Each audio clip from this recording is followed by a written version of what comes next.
Eleições chegando e você sabe em quem está votando?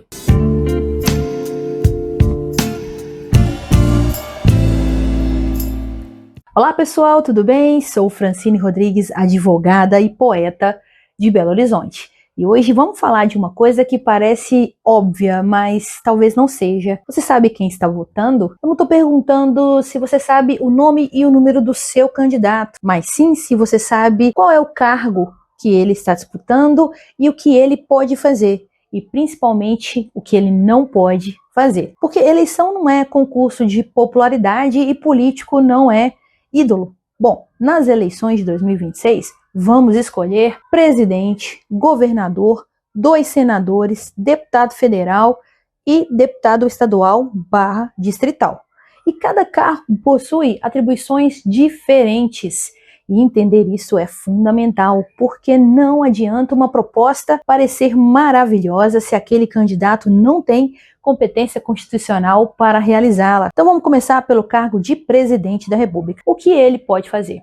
Bom, ele é o chefe do Poder Executivo Federal. Ele dirige a administração federal, nomeia ministros, participa do processo legislativo, sanciona leis ou veta leis e exerce diversas outras competências previstas na Constituição. Um exemplo disso é: o presidente pode propor projetos de lei de iniciativa do Executivo em determinadas matérias e sancionar ou vetar projetos aprovados pelo Congresso e executar políticas públicas federais. Mas ele não pode simplesmente criar sozinho uma lei porque decidiu que aquela seria uma boa lei. Existe um processo legislativo e também existem matérias cuja competência é de outros entes ou poderes. Então, se um candidato promete que, se for presidente, ele simplesmente vai mudar determinada regra estadual ou municipal, calma, porque talvez ele não possa. Governador. O Estado não é o Brasil inteiro. O governador é o chefe do Poder Executivo estadual. Ele administra o Estado e conduz políticas públicas estaduais, como aquelas relacionadas à estrutura estadual de saúde, educação, segurança pública, dentro das competências previstas constitucionalmente. Mas o governador também não pode fazer tudo. E quer um exemplo disso? Um governador não pode simplesmente alterar uma lei federal sobre direito do trabalho. A Constituição estabelece que compete privativamente à União legislar sobre o direito do trabalho.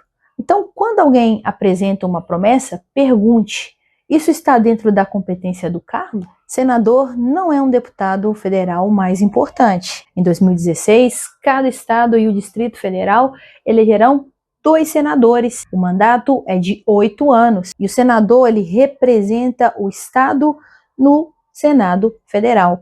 Ele participa do processo legislativo, fiscaliza o executivo e possui competências próprias. E quando falamos que o senador legisla, estamos falando justamente disso. Ele participa da criação, alteração e revogação de leis federais dentro das competências previstas na Constituição. Por exemplo, ele participa de discussão e votação de projetos de lei e de propostas à emenda à Constituição, respeitando o processo legislativo. Além disso, o Senado possui competências próprias, como participar da aprovação de determinadas autoridades indicadas pelo presidente da República e processar e julgar determinadas autoridades por crime de responsabilidade nas hipóteses previstas na Constituição. Então, senador não é governador e ele não administra o Estado. Ele exerce uma função legislativa e fiscalizadora no âmbito federal. Deputado federal. Aqui está uma confusão que acontece muito. O deputado federal atua na Câmara dos Deputados. Ele legisla e fiscaliza o governo federal. Mas o que significa legislar? Legislar é criar, alterar ou revogar leis dentro das competências daquele órgão legislativo. Na prática, o deputado pode apresentar projetos de lei, discutir propostas, votar projetos e participar da construção das normas que vão disciplinar determinadas questões da vida em sociedade. Ele também participa da elaboração do orçamento e pode apresentar emendas parlamentares. Mas uma coisa é importante: o deputado federal não é prefeito. Se ele promete que vai resolver diretamente o problema daquela praça, da sua cidade, pergunte a ele como. Ele pode atuar politicamente, apresentar emendas, fiscalizar políticas públicas, por exemplo, mas não é ele quem administra diretamente o município. Então não vote em uma promessa sem descobrir primeiro qual é o instrumento que aquele cargo possui para realizá-la. Deputado distrital ou estadual. O deputado estadual atua na Assembleia Legislativa. Ele participa da elaboração de leis estaduais e fiscaliza o poder executivo estadual. E aqui vale lembrar o que significa legislar. É participar da criação, alteração ou revogação das leis que estão dentro da competência daquele poder legislativo. Por exemplo, o deputado estadual pode apresentar e votar propostas que tratem de matérias de competência do Estado, mas ele não pode criar uma lei estadual para tratar uma matéria que a Constituição reservou exclusivamente à União. No Distrito Federal, temos os deputados distritais, que exercem funções legislativas próprias do Distrito Federal. E, novamente, deputado estadual não é governador, ele não administra o Estado, ele atua no legislativo. Essa diferença parece simples, mas faz toda a diferença na hora de avaliar uma promessa eleitoral. Promessa eleitoral não é mágica.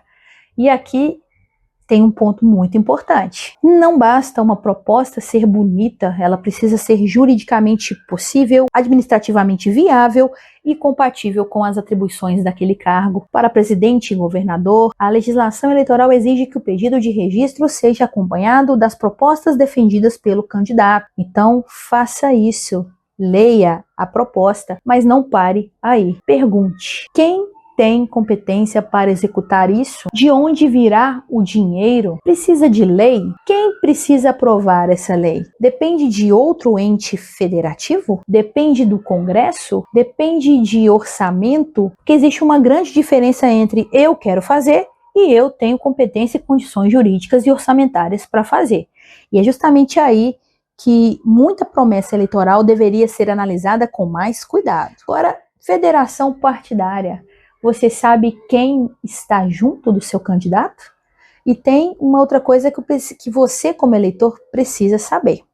Na federação, 2 ou mais partidos se unem para atuar de forma unificada como uma única agremiação para fins eleitorais por um período mínimo de 4 anos. Ou seja, não é uma união apenas para a campanha. E por que isso importa? Porque talvez você esteja olhando somente para o candidato, mas precisa olhar também para o partido, para a federação, para os compromissos assumidos, para os aliados e para o histórico. Não olhe apenas para a foto e para o número, olhe para a estrutura política que existe por trás daquele candidato. Tem mais uma coisa, e agora eu vou entrar num assunto delicado, mas muito necessário. O Brasil é um estado laico. E isso não significa que o Estado seja contra a religião. Muito pelo contrário, a Constituição garante a liberdade de consciência e de crença e o livre exercício dos cultos religiosos. Você pode ter a sua fé, pode frequentar a sua igreja, pode ser católico, evangélico, espírita, judeu, muçulmano, praticar religiões de matriz africana, seguir outra tradição religiosa ou não ter religião nenhuma. E o Estado deve proteger a liberdade de todos. É justamente por isso que a Constituição estabelece no artigo 19, inciso 1º, que União, Estados, Distrito Federal e municípios não podem estabelecer cultos religiosos ou igreja, subvencioná-los ou manter com eles relações de dependência ou aliança, ressalvada a colaboração de interesse público. E por que isso é tão importante? Porque a minha fé pode orientar as minhas escolhas pessoais, mas o Estado governa todos, inclusive quem não acredita naquilo que eu acredito. Fé e política tem que ter um limite. Você pode votar em um candidato porque os valores dele conversam com os seus valores religiosos. Isso faz parte da liberdade política. Um religioso também tem o direito de participar da política. O problema aparece quando alguém começa a defender que A minha religião deve ser a regra para todo mundo, porque aí nós deixamos de falar apenas sobre liberdade religiosa e vamos falando sobre imposição de uma visão religiosa a uma sociedade plural. E isso é muito perigoso, porque amanhã pode ser a religião do outro, e se o Estado puder escolher qual fé deve orientar a vida pública, quem garante que a escolha será sua? O Estado laico não tira a religião da sociedade. Ele impede que uma religião seja transformada em requisito para pertencer plenamente à sociedade. E protege justamente aquilo que a democracia deveria proteger: a liberdade de cada pessoa acreditar ou não acreditar. Bom, então antes de votar, não pergunte somente, eu gosto dele? Pergunte o que essa pessoa já fez. O que ela promete? Ela pode realmente cumprir aquilo que está prometendo? O cargo permite? Precisa de lei? Precisa do Congresso? Depende do Estado ou do município? De onde virão os recursos? Quem são seus aliados? Qual é o histórico do partido? E qual a posição da federação? E principalmente, essa pessoa quer representar a sociedade inteira ou somente aqueles que pensam como ela? Escolha consciente não significa encontrar um candidato perfeito, porque ele não existe. Significa pesquisar, comparar, questionar e decidir, sabendo o que está fazendo. Você pode votar em alguém e continuar discordando dessa pessoa, pode apoiá-la em uma pauta e criticá-la em outra. Isso não é incoerência, isso é consciência política.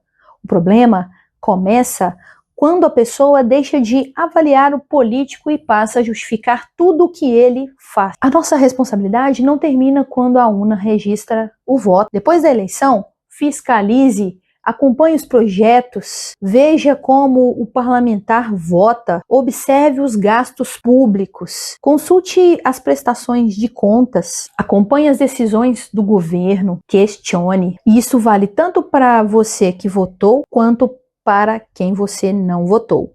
Porque fiscalização não é torcida, é cidadania. Político não precisa de fã, político precisa de cidadão. Porque quando você transforma político em ídolo, começa a justificar aquilo que em qualquer outra pessoa você condenaria. E aí você deixa de fiscalizar, você deixa de questionar e começa a defender pessoas em vez de defender princípios. Então, antes de escolher seu candidato, conheça o cargo, conheça as atribuições, leia as propostas, conheça o partido, conheça a federação, conheça o histórico e lembre-se, o candidato não governa sozinho, não pode fazer tudo o que está acima da Constituição, porque democracia não é encontrar alguém para idolatrar, é escolher quem vai exercer poder em nosso nome. E poder sem fiscalização é poder sem controle. Até o próximo Entre Linhas e Leis.